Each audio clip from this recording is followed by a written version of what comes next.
விவரங்களை எமது செய்தியாளர் நௌஷாத் உரைக்க கேட்கலாம். வணக்கம் நௌஷாத், விவரம். தனலட்சுமி ஆளுநரை சந்திக்க ஆளுநர் அலுவலகத்துக்கு தாவேக தலைவர் விஜய் சென்று இருக்கிறார். மிக பரபரப்பான உச்சகட்டத்தை எட்டியிருக்கிறது தமிழக அரசியல் என்று சொல்ல வேண்டும். ஏனென்றால் ஒருபுறம் தாவேக தலைவர் விஜய் அவர்கள் தன் பெரும்பான்மையை நிரூபிக்க வேண்டும். அதற்கான உரிமை கொண்டுதான் நேற்று மதியம் அளவில் சந்தித்தார். மீண்டும் ஒரு சட்ட ஒழுங்கை கொண்டு சந்திக்க வேண்டியது மீண்டும் இரண்டாவது முறையாக தாவேக தலைவரே நேரடியாக சந்திக்க சென்றிருக்கிறார். குறிப்பாக கூட்டணி கட்சிகள் குறிப்பாக தாவேகாவோட பேச்சுவார்த்தைக்கு வந்து விட்டதா ஒன்று, அல்லது குறிப்பாக பெரும்பான்மை நிரூபிக்க தயாராக இருக்கிறோம், ஆட்சி அமைத்து கொடுங்கள், அதற்கு சட்டப்பேரவை வளாகத்தில் பெரும்பான்மை நிரூபிக்கும் என்று தெரிவிக்க போகிறாரா?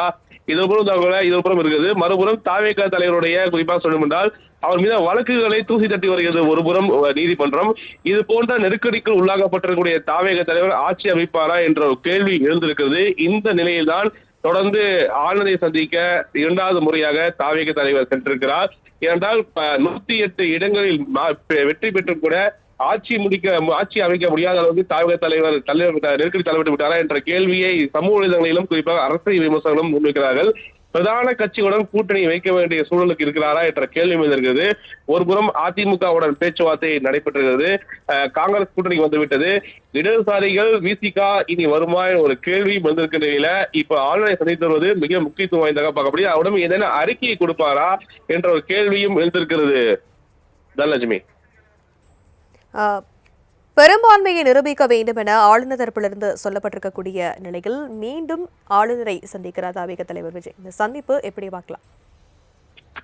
நேற்று சந்திக்கும் போது குறிப்பாக 118 எம்எல்ஏக்களுடைய விவரங்களை கொண்டு வாருங்கள் என்றுதான் தெரிவிக்கப்பட்டிருக்கிறது. ஏனென்றால் தேர்தலில் வெற்றி பெற்ற அன்று இரவு குறிப்பாக தாவேக தரப்பில் the largest party of Tamil Nadu என்ற அடிப்படையில் ஒரு கடிதத்தை கொடுத்திருக்கிறார்கள்.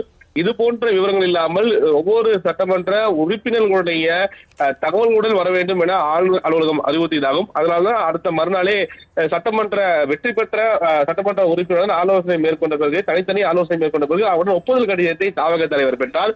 அந்த ஒப்புதல் கடிதத்தை கொண்டு குறிப்பாக ஆளுநரிடம் கொடுத்து கூட அவர்கள் பெரும்பான்மை இல்லை, பெரும்பான்மையோடு வாருங்கள் ஆட்சி அமைத்தரை என்ற அறிவுறுத்தியதாக கூட நேற்று தெரிகிறது. அதனால்தான் குறிப்பாக நேற்று மதியமே மிக முக்கியமாக காங்கிரசுடன் கூட்டணி உறுதி செய்துவிட்டு ஆளுநரை சந்திக்க சென்றார்.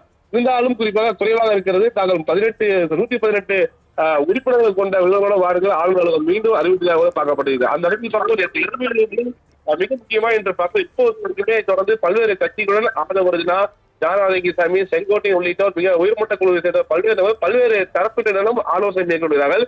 அந்த அடிப்படையில் பார்க்கும்போது இப்போது கூட்டணிக்கு பல்வேறு கட்சிகள் வந்துவிட்டார்களா என்ற கேள்வி வந்திருக்கும் நிலையில்தான் தாவேக தலைவர் அவர்கள் தொடர்ந்து இப்ப ஆளுநரை சந்திக்க ஆளுநரிடம் அறிவுறுத்துவார் கேட்கப்படுகிறது. அல்லது சட்ட வல்லுநர்கள் கொடுக்கக்கூடிய ஏதேனும் அறிக்கையை அவர் கொடுப்பாரா அல்லது உச்ச நீதிமன்றம் செல்வாரா என்ற ஒரு கேள்வியும் எழுந்திருக்கிறது. தனலட்சுமி, விவரங்களுக்கு நன்றி நௌஷாத்.